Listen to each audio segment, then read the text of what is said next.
আসসালামু আলাইকুম প্রিয় খামারি ভাইরা, আপনারা যারা গরুর খামার করতেছেন আপনারা দেখতেছেন এই শীত চলে গেছে, শীত পরবর্তী সময় এই গরম এসে গেছে।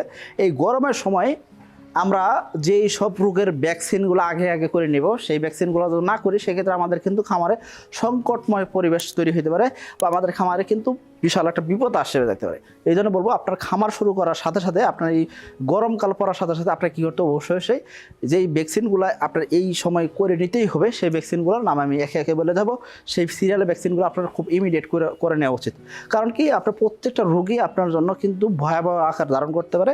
আর এই গরমকাল মানেই আপনার জন্য শুরুর দিকে, গরমকাল শুরু মানে যে কোনো প্রাণীর ক্ষেত্রে কিন্তু মানে একটা সমস্যা দেখা দিবেই। তো এই জন্য বলবো যে আপনার এই ভ্যাকসিনগুলো অবশ্যই কমপ্লিট করে নেওয়া উচিত। এখন এই ভ্যাকসিনগুলো কী কী? প্রথম যে ভ্যাকসিনটা সেটা হলো এলএসডি। এই লাম্পি রোগের ভ্যাকসিন আপনাকে প্রথম করতে হবে, সর্বপ্রথম। এটা যদি আপনি না করেন সেক্ষেত্রে কিন্তু আপনি কিন্তু মানে বিপদ মুখে পড়তেই পারেন। কারণ একটা খামারে যদি ছড়ায়, এই খামার থেকে আর একটা খামারে আসা খুব সহজ হয়ে যায়। কারণ কি, মশা মাছির মাধ্যমে যেহেতু ছড়ায়, এই জন্য বলবো এটা আপনার খুব দ্রুত সময় এই কাজটা করে নিতে হবে। এখন এটার জন্য দুইটা কোম্পানির ভ্যাকসিন পাওয়া যায়, একটা হলো আর কোম্পানি, আর একটা হলো এসিআই কোম্পানি। ববি ভ্যাক্স নামে একটা আছে, আর একটা হলো আপনার লাম্পি ভ্যাক নামে আছে। দুইটা ভ্যাকসিনে যে কোনো একটা আপনারা দিয়ে নিতে পারেন। এটা দেওয়ার নিয়ম হলো চামড়া নিচে দিতে হয়। তারপর যেটা হয় সেটা হলো খুরা রোগ। এই খুরা রোগটাও কিন্তু খুব প্রকটভাবে ধরে। যদি একবার খুরা রোগ হয়ে যায় সেক্ষেত্রে কিন্তু আপনার গরুর ক্ষেত্রে মানে আর ভ্যাকসিন করে লাভ নেই। সো এই জন্য বলবো, খুরা রোগটা কিন্তু আপনার গরুর স্বাস্থ্য কমাই দিতে পারে। মানে মৃত্যু হবে না ঠিক আছে, কিন্তু স্বাস্থ্য একেবারে খুব ঘাটতি করে ফেলতে পারে। এবং কি, যদি একটা খুরা রোগ একটা গরুতে আক্রমণ হয়, অন্য গরুতে কিন্তু ছড়ায় যায়। তো এই জন্য বলবো, গরুর গোয়াল গরু অবশ্যই পরিষ্কার রাখতে হবে। পরিষ্কার না রাখলে আপনার এটা কিন্তু বিকল্প নাই। গরুর পায়ের যে খুরের অংশ আছে সেই অংশগুলোতে ভালো করে পরিষ্কার নিতে হবে, প্রতিদিন পরিষ্কার করতে হবে।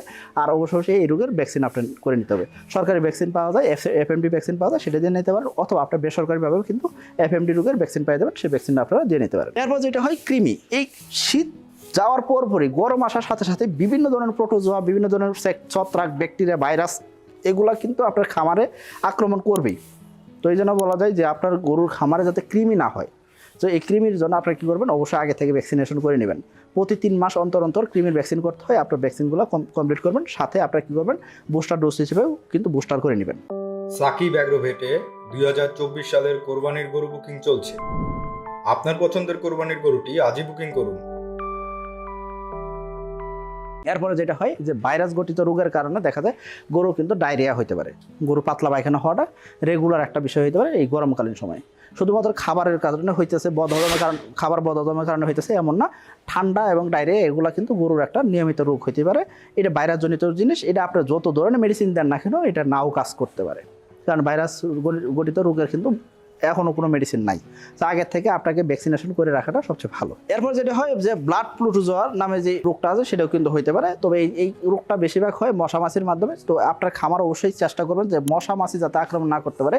এই জন্য বিকালবেলা আগে থেকে, মানে সন্ধ্যার আগে বিকালের পর থেকে আপনারা কী করবেন, মশারি টানাই দেন। এবং কি মশারির আশেপাশ দিয়ে এবং কি আপনার গরুর শরীরে আপনার বিভিন্ন ধরনের স্প্রে পাওয়া যায়, সেইগুলো দিয়ে আপনারা কী করেন, এখানে আপনার মশা মাছি নিধন করে ফেলেন। তাতে করে কী হবে, আপনার রোগগুলো কম হবে, আপনার গরুর খামার কিন্তু নিরাপদ থাকবে। এর পাশাপাশি আপনি কী করতে, বাতলা রোগের মেডিসিন মানে ভ্যাকসিনেশনও করে রাখতে হবে। কারণ কি, ভ্যাকসিনেশনটা এটা কেন করবেন, যাতে বৃষ্টি আসার আগে আগে আপনি কী করতে পারেন, বাতলা রোগের আপনার জন্য মানে যে বুস্টার ডোজটা হয় সেই বুস্টার ডোজটা করে ফেলতে পারেন। তার পাশাপাশি আপনি কী করতে হবে, তরকা রোগের ভ্যাকসিনেশন আপনার করে ফেলতে হবে। তার মানে সিরিয়াল অনুযায়ী যে আমরা আসি, এই সিরিয়ালগুলো মেনটেন করলেই আমরা দেখবো ইনশাআল্লাহ আমাদের খামারে কিন্তু রোগ ব্যাধি কমে যাবে, খামার হবে নিরাপদ, ডাক্তার আর ডাকতে হবে না।